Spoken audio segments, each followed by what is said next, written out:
Okay, so today I'm going to talk about these crystal lamps I bought at a yard sale. I found them for two lamps. It was like $10, and they are German crystal.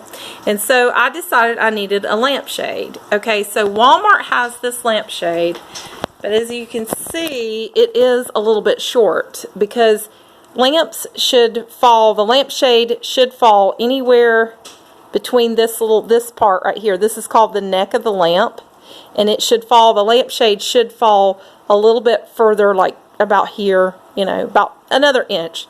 So what I did was, this lamp has a harp of about 8 inches.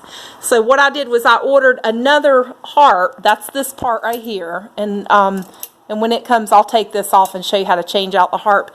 But I ordered a 1-inch smaller harp to bring the lampshade, this lampshade, which I particularly like, down 1 inch.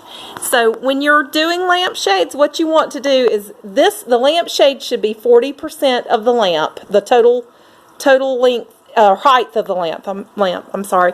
And then the lamp itself from here down should be 60%. So it's 40 to 60 ratio, and then the 100% would be the whole, of course, the whole lamp. But anyway, so I got these lampshades at Walmart, and they were a really good deal.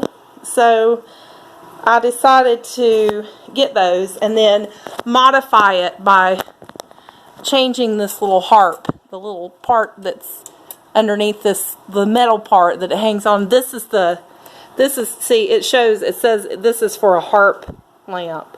So anyway, so when I get the new harps in, I'll change those out and show you how to change those out. So have a good day. Don't forget to like and subscribe. Thanks. Bye-bye.